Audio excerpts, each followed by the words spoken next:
I'm Coach Dishan, a total immersion swim coach based in the San Francisco Bay Area. And today I'd like to talk to you about proper hand positioning for the stroke back and its orientation. So in TI, we talk about spearing, and we often spear relatively deep, so we're not horizontal but here.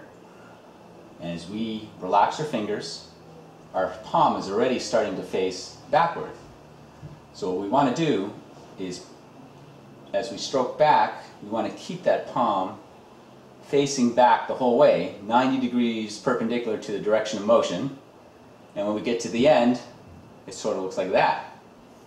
Okay? So from the spear, relaxed hand, palm is starting to face back. I start to push water back. My palm stays facing downward, and also my fingers facing downward. Palm is facing straight back. Okay? Now what often happens is when people get out to here, their fingers are straight out. Okay? They're kind of stiff. And as soon as they start to stroke back, the first thing they do is swing down. Their arm becomes a big, big arc. So the first thing that happens, they swing down, they press water down. That forces the front of their body up and their hips to go down. That's bad. As they get towards the bottom of the arc, the hand starts facing backward.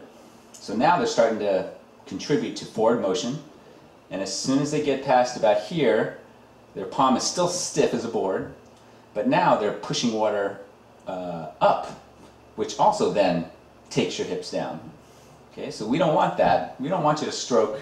We don't want to stroke like this in a big arc. We want to keep that palm from the very beginning facing backward and pushing water straight back, keeping it faced, perpendicular. Don't let it slide or slip, because otherwise water is going to slip around it.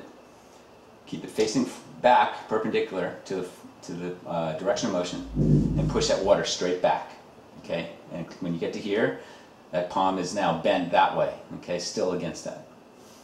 Okay, so how you might practice that is just simply doing what I'm doing, is pretending you're catching, spearing down, catching, and see if you can keep that hand facing back the whole way. Alright, so eventually you can do this. That means the hand is kind of doing a little bit of an independent thing relative to the arm, instead of being locked to the arm, like this. This is not a good stroke. Keep that hand facing back, perpendicular whole way. Now another way you might try to work this is having something firm to actually push against.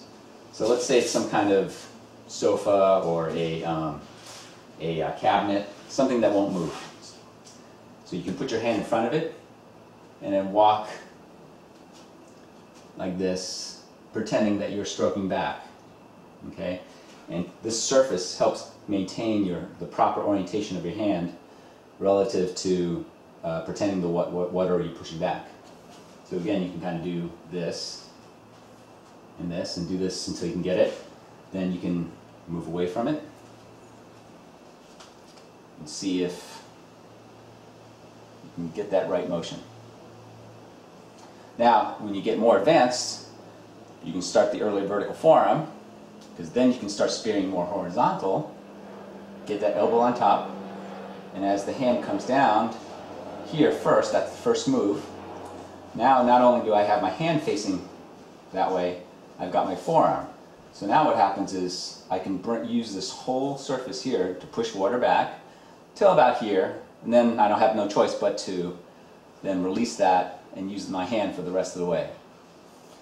So hand drops down, got a good catch here, 90 degrees. My forearm is also caught now too. I move that whole paddle back to about here, and then I have to push the rest of the way with just my hand. And there you have it. Some drills and practice for imprinting the proper hand position orientation during the stroke back.